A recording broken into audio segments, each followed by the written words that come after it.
Bernard GRECH lashes out at pre-election checks. State official calls for emergency traffic response team, and the Prime Minister urges police to understand the spirit of the new cannabis law. All this and more on another episode of Lovin Daily.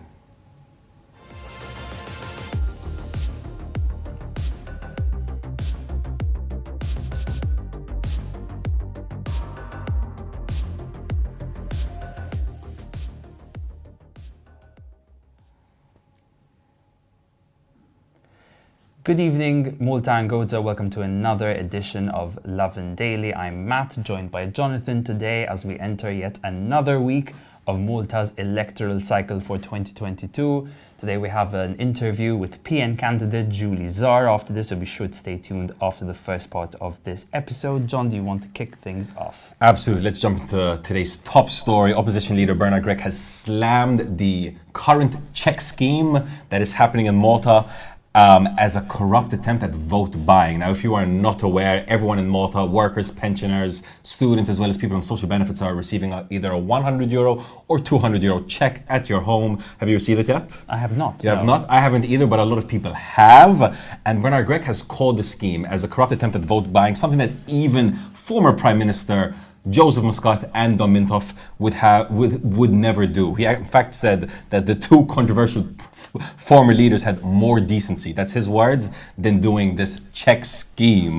Bernard GRECH said, listen, giving checks in the middle of an election season shows how Robert Abela just wants to buy your vote, and that he considers your vote to be worth €100. So obviously this check scheme, especially the timing of it, is very questionable. We're in the middle of an election season. Getting a check from one party that's in the government, you know, especially as Malta is dealing with rising costs and inflation, it can land, you know, I can imagine a lot of pensioners, a lot of people who have, you know, less income must be really looking towards this check. So it is kind of fair what Bernard GRECH is saying. It's just interesting that he's brought Mintoff and Joseph Muscat in, two very controversial Labour prime ministers, especially for nationalists. I mean, you know, Mintoff is remembered in the 80s as being very strong-handed, having thugs in the streets as well. So to say that someone like Mintoff has more decency than Robert Abela is a very strong term, especially coming from the Nationalist Party. Yeah. Yes, and as you said, these checks are intended to help households cope with the inflation of basic items, first of all in the wake of the COVID-19 pandemic, and now, of course, with the events unfolding in Ukraine. However, it is being criticised, especially as a way for the Labour Party to make a significant political mileage from literally just putting money into everyone's pockets. And some might even argue it's comparable to treating, which, let's not forget, the Standards Commissioner has said multiple times is illegal, and just last week certain MPs were criticised for giving out freebies as part of their electoral rally. So let us know, do you agree with the checks? Is it treating? We want to hear from you. Let us know in the comments section. Moving on to our next story, a state official is calling for an emergency traffic response team.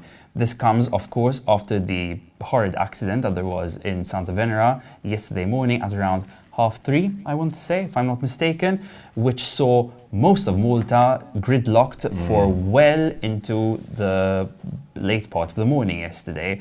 I don't know about everyone around the island, but most people got to the office very late yesterday. Now, the idea behind this team is to have people specifically handle these road accidents in a timely manner, get back up and get everything up and running as quickly as possible, and obviously ensure that people involved in these situations are taken to hospital as quickly as possible. Now, it's important to note, for a bit of background, that at least 9 people have died from traffic accidents in 2022 alone, and serious crashes on the road are blocking up major traffic areas on the island. Just as a further addition, Doctors for Road Safety, a group of medical professionals, has also said it's sad and disappointing to see that the fatal and grievous traffic accidents have continued to increase this year, and have pointed out that the same amount of road victims in 2022 has already reached that of 2021. So what is John Elul kind of proposing? So the current situation when a traffic accident happens is, you know, police will cordon off the immediate area around the accident. They'll call in a team to remove the debris, and an inquiry needs to be set up. However, this can take a long time. This can take hours upon hours. John Elul, who is a reformist within the government, has urged a specific team to be called in whenever there's an accident. They show up on site, they cordon off an earlier area, so not the area around the accident, but actually earlier areas, so they can divert traffic into arterial roads, so traffic doesn't have to see the accident and they won't rubberneck. I don't know if you've heard of this term rubbernecking before, but it's when drivers drive very slowly past an accident and they'll look at the accident trying to get a better glimpse of what happened. So you've covered two options here. You're stopping traffic from even coming close and diverting them earlier, as well as stopping people from slowing down their driving to look at the accident in question, especially if there's a person injured involved. So let us know in the comments below if you think something needs to be done to kind of address Malta's response to when an accident happened, which seems to be happening practically daily now. Moving on to the next story, we're talking about the courts. Malta's Prime Minister has urged the police as well as the court authorities to understand the spirit of Malta's new cannabis law. So this comes after Lovin Malta broke that Dr. Andrew Adjus, who runs the Pain Clinic, a wellness center in Paola, had been raided and has been charged with a slew of offences, including money laundering and aggravated possession. This arrest has shocked, the medical community in Malta as well as the cannabis community in Malta. And now Prime Minister Robert Abela is saying, listen, police out there, authorities out there, you need to understand the spirit of Malta's new cannabis law, saying, quote, the law is very clear. I won't comment on this particular case, but the police should naturally not only understand the law, but also the spirit of the law. So what's he trying to say here? He's saying, guys, for decades now, we've been arresting people who use cannabis, etc., etc. Now you need to kind of update yourselves and understand what the law means, especially if you're getting caught up on a technicality. It seems this Andrew Adjus story is over the differentiation between cannabis and CBD cannabis, which is non-psychoactive cannabis. If the police aren't aware of the difference, you can understand how they might arrest a doctor who might be doing the latter and not the former. So it's just a bit of an interesting update as far as Robert Abela is concerned. It seems he is urging police to kind of tread cautiously as opposed to just running in, raiding and arresting doctors. Yeah, it's interesting to see whether there'll be some sort of grace period when education for the police comes into play so they can learn more about how the cannabis law will play into, arrests and what they should or shouldn't carry them out. It's important to know that around 1,800 people have signed a petition so far, urging the police to drop all charges against Adjus, describing him as, quote, Malta's most caring doctor who has done nothing but help and support his patients, going out of his way to help his patients have a better quality of life. Moving on to the next story. Families have been forced to watch live-streamed graduations. As I'm sure you're all aware, there is currently an election going on and a pandemic still going on. Now, obviously, after years of hard work, most of which were spent in a pandemic, students are finally getting ready to graduate, but have become victims of double standards in Malta. The government has flaunted the removal of several COVID-19 restrictions, with several maskless political rallies happening throughout the week and over the weekend. However, university graduates' families are lamenting the fact that they have once again been forced to watch their loved ones graduate from separate halls while the ceremony is being live-streamed to said families. This is not the first time that this has happened. Just back in October, we had a similar situation play out. And yes, it's just caused quite an uproar because the students are, in their own words, being treated as one facet of yet another double standard when it comes to these COVID-19 restrictions. Absolutely. And I can understand the kind of the pain that the families are experiencing, and let alone the students. You've worked for 3, 4, 5 years, you're finally graduating, and your family are not even able to kind of be there in person. They have to be in a different room. None of them are there. That's really, really hurtful for a lot of Maltese families. But as Matt did say, we are technically still in a pandemic. The issue here really is that the political rallies are packed, and they are packed to the brims in some cases, and there's no separation there. There's no, politicians on one side and supporters looking at a screen in another room. So I think that's really where the double standards comes in, because technically, I guess an argument could be made that the university is following protocols to protect the health, all well and good, until you see both the Nationalist Party as well as the Labour Party kind of packing out these Tahti Tindas and these rallies over the weekend. So that's where the issue comes in. So I do hope the government, either starts taking note of what's happening in the rallies and separating them appropriately, or changing what's happening at university and letting these families in to see their beloved children, cousins, nieces, nephews graduate. Moving on to the final story, a bit of a positive story. Of all the candidates of Malta to get some international coverage this election season, who would have thought that it's Zahra Laikla, the independent party, that would be getting the international coverage? So one of the most out there proposals from the season comes from Zahra, who on International Women's Day pledged to give €4,000 to any woman who would like to get a new set of breast implants. This obviously was met with derision and laughter in Malta by some sectors of society. Some other people condemned it completely as tone deaf. However, Lad Bible, the very popular UK platform, has picked up the story now after Lovin Malta wrote about it, calling it a bizarre pledge, as well as the questionable timing of releasing it on International Women's Day. However, it all wasn't negative news. Lad Bible did praise Malta's recent cannabis reforms. However, Matt, I don't know if you thought it would be Zahra to make the international waters now, but clearly his pledge has made it all the way to at least the UK. Yes, I mean, it's certainly ruffling the internet waves out there. So it'll be interesting to see how the rest of this campaign plays out, especially for Zahra. However, on that very poignant note, that brings us to the end of the first part of this episode. Stay tuned. We have an interview with PN Candidate Julie Zahra coming up for you right now.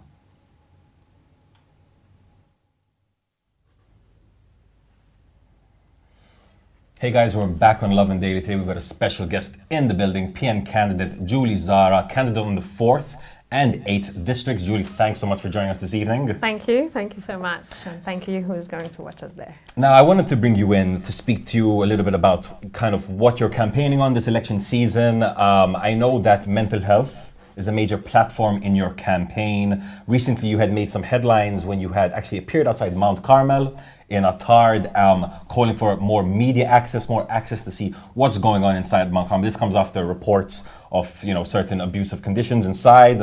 And I know recently on an episode of Hergene, which if you haven't seen it is that PN's kind of videos showing the lives of some of the candidates. You actually spoke about an incident, a situation involving suicide that impacted you. So what kind of led you to put mental health as a prominent part of your campaign?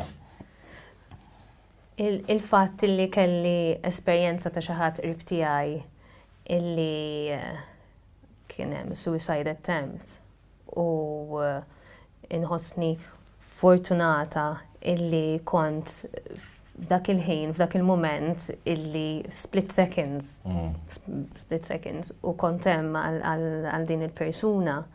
Mbagħad parti mill-kura ta' din il-persuna kellha wkoll tintbagħat ġewwa Mount Carmel. U jiena mort inżura lil din il-persuna hemmhekk. Kienet xi ħaġa anke lija esperjenza li nidħol ġewwa Mount Carmel fejn hija dinja kompletament differenti. Il-fatt li llum il-ġurnata qiegħda wkoll bħala kandidata wkoll mal-Partit Nazzjonalista, ix-xewqa tiegħi u l-passjoni tiegħi fejn tidħol is-saħħa mentali importanti. Nara li hemm ħafna nuqqasijiet matul iż-żminijiet kien hemm ta' kambjamenti għax Alla ħares le. Però rrid ngħid illi hemm ħafna bżonn anke awareness kif għandna nneħħu l-istigma fejn tidħol saħħa mentali. Huwa faċli li xi ħadd pereżempju jmur għand it-tabib ukoll jgħidlu pereżempju għandi griżmejja juġawni jew xi ħadd li kiser saqaħ u taf tista' tara.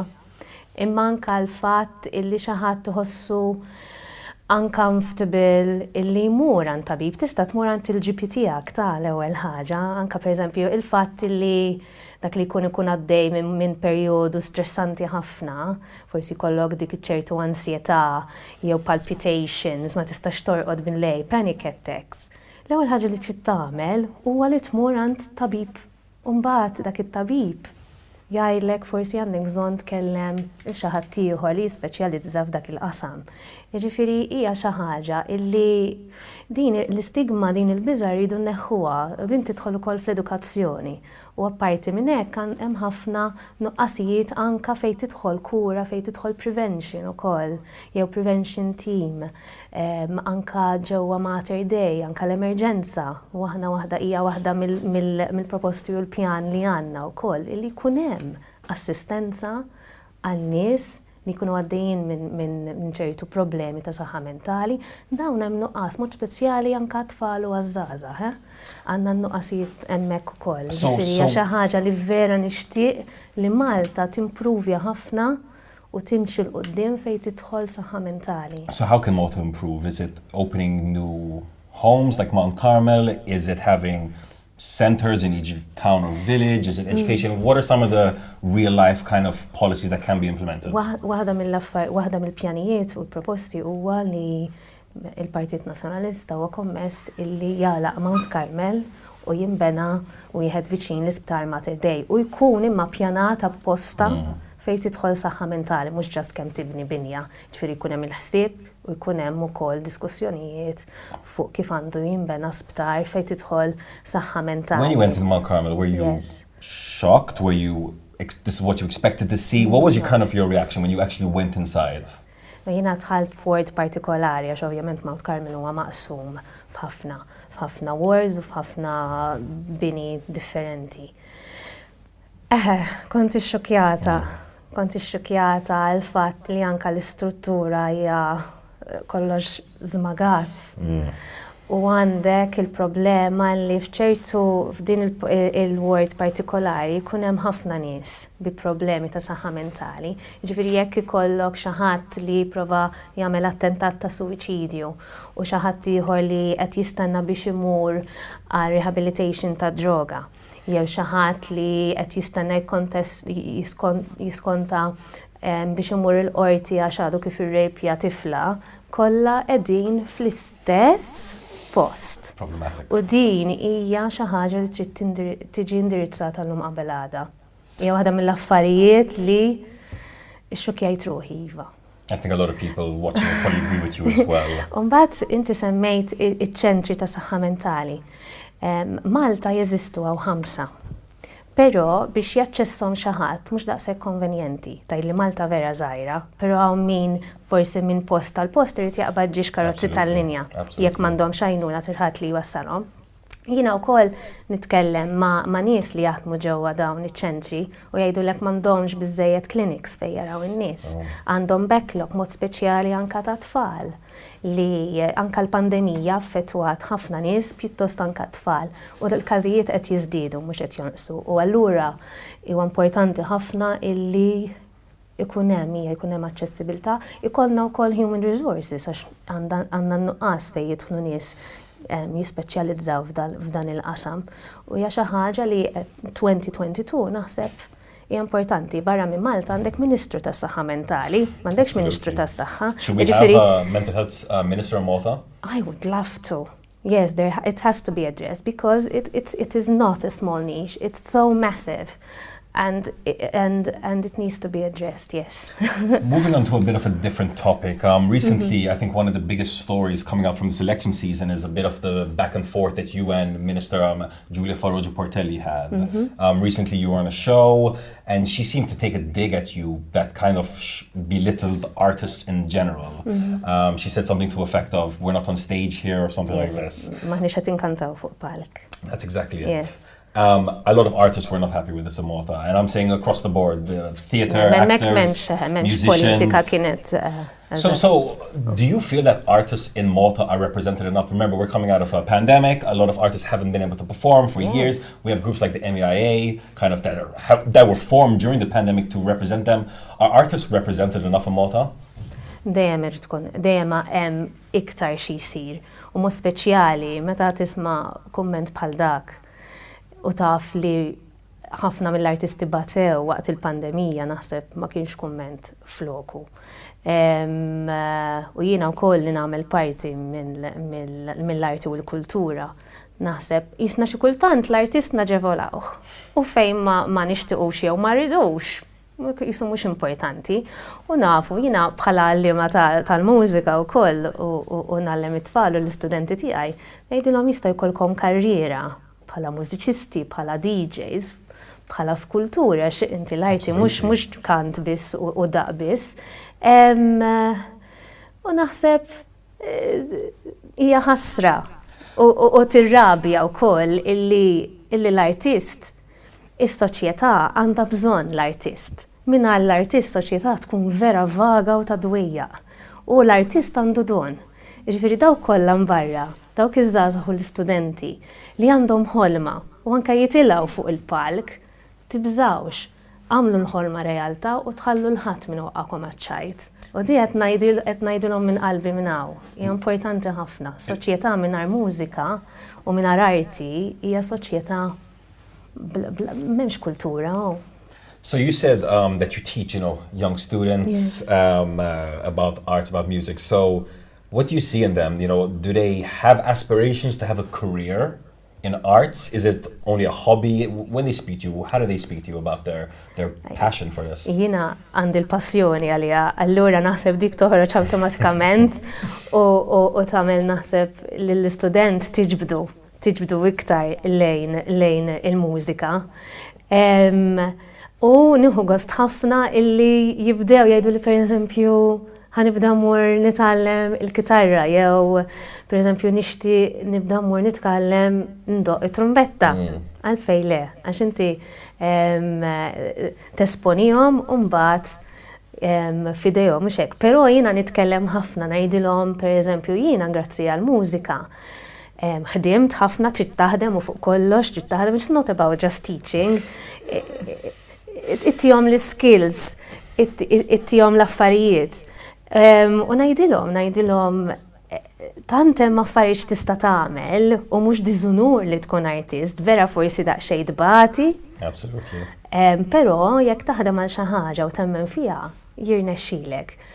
Ikollok ħafna downs mill-ups xi kultant, anke mill-esperjenza tiegħi, però ngħidilhom anke l-esperjenza li l-fatt illi anke issifer barra tiftaħ iktar l-orizzonti tara l-attitudnijiet importanti ħafna u tgħinek. U ma naqtalhomx qalbhom dik hija għax inti sabiħ it-tfal ma trix toqtlilhom il-ħolm tagħhom. No, it's amazing. I'm really happy to hear that. So on this topic, just yesterday, I think it was, or the last few days, there was big news that Malta's Eurovision representative, Emma Muscat, had changed her song for Eurovision. I'm not sure if you're still following kind of the latest in the Eurovision. Have you heard the new song, and do you think there's a chance that Malta... Le, is-song ma smajtix, però rajt xi ħaġa online fuq il-medja soċjali li s-song il-kanzunetta nbidlet. Jekk kien hemm il-każ li tista' tinbidel il-kanzunetta biex ikun hemm forsi prodott aħjar, ngħidu għaliex le. What do you think of Emma Muscat? Do you think we have a chance this year at all of raising top 10? Emma Muscat is an all-rounder. She's an all-rounder. Il-preżenza tagħha, l-vuċi tagħha hija bniedma li tiġbdek mill-ewwel. Jiena ikun hemm ħafna fatturi mill-Eurovision tiegħi jinbidlu ħafna wkoll. Ġifieri jiddependu ħafna l-affarijiet li jkunu ġraw is-sena ta' qabel. Inti pereżempju Malta meta ħadd kanta, song għandek qablek, kantunetta oħra li għandek warajk, hemm ħafna fatturi. L-importanti taf x'inhi, pereżempju jiena wara li għaddew ħafna snin nerġa' nara li nnifsi bħalissa it-tifla tiegħi skoprit. The original video. Huwa sabiħ li tmur u rappreżentajt il-pajjiżek u inti tajt prestazzjoni tajba. Absolutely. Hija xi ħaġa sabiħa, anka lik personali. No, I think even recently, when there was the Malta song, there was that nostalgia night, and you and Ludwig appeared to perform On Again, Off Again. I think Malta hadn't seen that song performed live in years. And it was very nostalgic. I think a lot of people appreciated it from both sides, from all sides of the political aisle. Ħanajdlek, l-art u l-kultura manna qatt indaħluhom fil-politika. Kull min ikun fil-gvern irid jagħmel mill-aħjar għax hija l-identità tagħna. Importanti ħafna di. Julie, where can people find you? What's your page name and which social media platforms are you on? Yes, Facebook, because Facebook is still popular in Malta. So they can look me up and they type juliezahra.mt. U edha link to call ma Instagram, min irid jibat li email ukoll u telephone number ukoll. So guys, you are more than welcome. District 4 and 8, if you are on those districts, if you have any questions for Julie Zahra, you can find her on Facebook or you can drop a comment below and we'll get it her way. Once again, Julie, thank you so much for joining us this evening. Let us know in the comments below what you thought of this interview, and as always, have an evening full of lovin'.